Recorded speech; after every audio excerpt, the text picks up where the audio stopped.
Hello' guys welcome back my channel. আজিতো এক্সামটো হৈ গ'ল, আপোনালোকৰ আশা কৰোঁ ভালে হ'ল। আজিৰ এক্সামটো যিহেতু হ'ল, এতিয়া আপোনালোকক মই গুৰুত্বপূৰ্ণ কথা কেইটামান ক'ম। মই এইটো ভিডিঅ'ত ক'ম আপোনালোকৰ এই যে ইনষ্টিটিউশ্যনবিলাকৰ ছিট কেপাচিটি থাকে, সেইটো কেনেকৈ কি ভাগ হৈ থাকে। যেনেকৈ ছায়েন্স আৰ্টছ কাৰণে বেলেগ বেলেগ থাকে আৰু কিছুমানত 50টা ছিট থাকে, কিছুমানত 100টা থাকে। সেই অনুপাতে মই এটা ডেমো দেখাই আছোঁ, দেখাই পেলাই আপোনালোকে তাৰপিছত নিজে বুজি ল'ব আৰু সেই 50টা ছিটৰ ক্ষেত্ৰতো একেই হ'ব। মই দেখাই আছোঁ, চাই ল'ব। আৰু এটা কথা, মই কাট অফ বহুতে সুধি আছে। কাট অফৰ ভিডিঅ' মই 2-3 দিনৰ পিছত দি আছোঁ।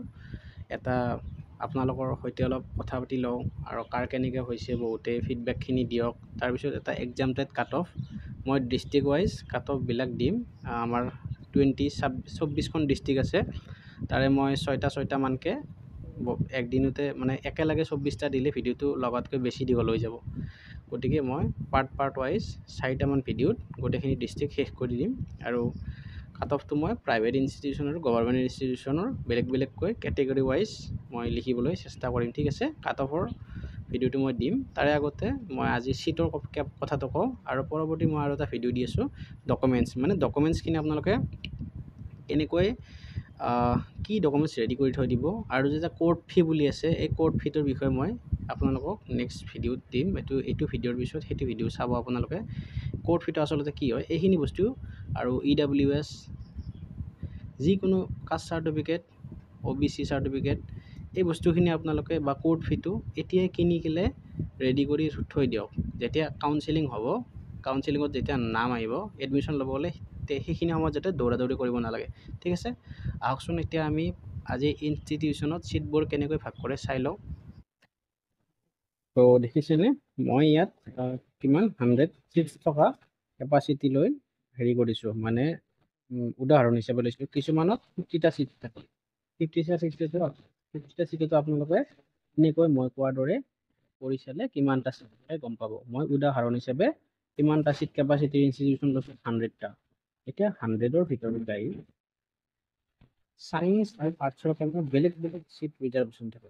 ছায়েন্সৰ কাৰণে থাকে 30%, মানে 100ত 30% হ'লে কিমান হ'ব, 30টা ছিট থাকে। আৰু আৰ্টছ এণ্ড আদাৰ্ছ মানে কমাৰ্চ বা ইলেক্ট্ৰিকটোৰ কাৰণে থাকে 70 ছিট। 70% হ'লে 100ত 70% হ'লে 70টা ছিট থাকে। এতিয়া এই 30%ৰো ছায়েন্স ষ্ট্ৰীমৰ ক'বলৈ গ'লে এই 30%ৰ গাইজ 30টা ছিটো এনেকৈ কাষ্ট ৱাইজ ভাগ হৈ থাকে। URত 30 to 15 থাকিব, OBCত 27% হ'লে 7টা থাকিব, SCত 7% হ'লে 2টা থাকিব, ST প্লেনত 10% হ'লে 3টা থাকিব, আৰু ST হিলত 5% হ'লে 1টা বা 2টা থাকিব, আৰু PWDত যদি 4% দিয়ে তেনেহ'লে 1টা বা 2টা থাকিব। আৰু তাৰে বাকীখিনি ৰিজাৰ্ভেশ্যনৰ পিছত যিখিনি ৰৈ যোৱা ছিট সেইখিনি ক'ত থাকিব, জেনেৰেলত থাকিব। ঠিক আছে, আপোনালোকে ছায়েন্সৰখন নাজানে, ঠিক তেনেদৰে আৰ্টছখিনি চাব। আৰ্টছখিনিও ছেম। এই 70টা ছিটৰ ভিতৰত URত 32 বা 33 মান থাকিব, OBCত 27% ৰিজাৰ্ভেশ্যন থাকে, তাৰপিছত SCত থাকে 7%, ST প্লেনত থাকে আপোনাৰ 7%, ST হিলত থাকে 5%, আৰু PWDত 4%। আৰু এনেকৈ বাকীকেইটা ইয়াৰ ৰৈ যোৱা যিমানখিনি থাকে 32 বা 33% এনেকৈ ৰিজাৰ্ভ থাকে।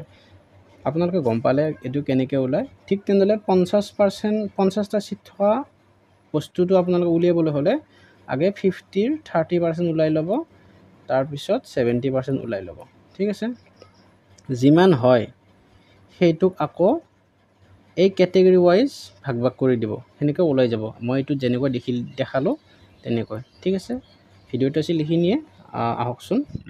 তো বুজিলে, মই বুজাই দিলোঁ কেনেকৈ ছিটবিলাক ভাগ কৰা থাকে। এইখিনিয়ে আছিল। আশা কৰি ভিডিঅ'টো ভাল পালে লাইক কমেণ্ট শ্বেয়াৰখিনি কৰিব। আৰু পৰৱৰ্তী ভিডিঅ'ত মই আগতে কোৱাৰ দৰে ডকুমেণ্টছৰ ভিডিঅ' লৈ আহি আছোঁ, কোৰ্ট ফি কি হয়, আৰু কাট অফৰ ভিডিঅ'খিনি মই দিম। কাট অফৰ ভিডিঅ'খিনি শেষ হোৱাৰ পিছত আমি বহুতৰে কুৱেশ্যন থাকে, সেইখিনি মই কিছুমান ভিডিঅ' আকাৰে দিম, যেনে কুৱেশ্যনবিলাক কেনেকুৱা হ'ব পাৰে, এইখন ইনষ্টিটিউচনত নাপালে কি কৰিম, ছেকেণ্ড লিষ্টত নাম আহিব, থাৰ্ড লিষ্ট, এইখিনি সমগ্ৰ আপোনালোকে টেনশ্যন ল'ব নালাগে। মই অল এভৰিথিং ভিডিঅ' বনাই পেলাই দিম, ঠিক আছে। মোৰ লগত থাকক। ভিডিঅ'টো ভাল লাগিলে লাইক কমেণ্ট শ্বেয়াৰখিনি কৰক আৰু এডুকেশ্যন ৰিলেটেড আপডেট পাই থাকিবলৈ মোৰ চেনেলটো ছাবস্ক্ৰাইব কৰিবলৈ নাপাহৰিব, ঠিক আছে। ধন্যবাদ।